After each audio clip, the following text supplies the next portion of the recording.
2024 वर्षाचा थकवा दूर व्हावा यासाठी अनेक जण सहलीसाठी बाहेर पडले। वर्षाच्या शेवटच्या दिवसांमध्ये कुटुंब, मित्र, परिवारासोबत आनंद लुटण्यासाठी अनेकांनी रायगडमधले समुद्र किनारे गाठले। थंड वारा, समुद्राच्या लाटा आणि खाद्य संस्कृतीचा आस्वाद घेणारे पर्यटक इथं पाहायला मिळतात। याचाच आढावा घेतलाय आमचे प्रतिनिधी प्रफुल्ल पवार यांनी। आता आपण आहोत अलिबाग समुद्र किनारी आणि या ठिकाणी आपण पाहतोय पर्यटकांनी मोठ्या प्रमाणात इथं गर्दी केलेली आहे। शाळांच्या सुट्ट्या आहेत त्यामुळे लहान मुलं देखील या गर्दीमध्ये आपल्याला पाहायला मिळतात। इथं उंट सवारी आणि घोडागाडीतून फिरण्याचा आनंद घेतात, तर मोठी माणसं इथल्या वेगवेगळ्या वॉटर स्पोर्ट्सचा आनंद घेतात। ATV राईड असेल, बनाना राईड असेल किंवा इतर ज्या राईड्स असतील त्याचा आनंद घेत आहेत। अलिबाग बरोबरच किहीम, नागाव, श्रीवर्धन, हरिहरेश्वर, दिव्यागर या ठिकाणी देखील पर्यटकांची मोठी गर्दी झाल्याचं पाहायला मिळतंय।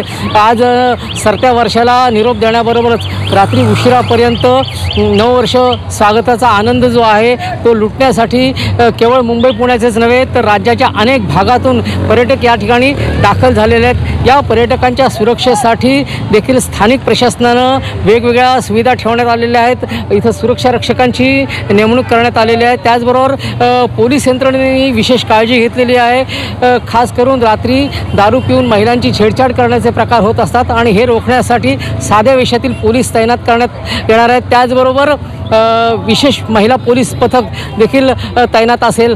दारू पिऊन गाडी चालवण्यावर पोलिसांनी कठोर निर्बंध ठेवलेले आहेत आणि अशासाठी 18 ठिकाणी ब्रेथ ॲनालायझरसह खास पथकं नेमण्यात आलेले आहेत। दारू पिऊन जर कोणी गाडी चालवत असेल तर त्याच्यावर कठोर कारवाई करण्यात येणार आहे। त्याचबरोबर फार्म हाऊस या ठिकाणी ज्या पार्ट्या होत असतात रात्रीच्या बेकायदा, अशा बेकायदा ज्या पार्ट्या होत असतील तर त्यांच्यावर देखील पोलिसांची करडी नजर राहणार आहे।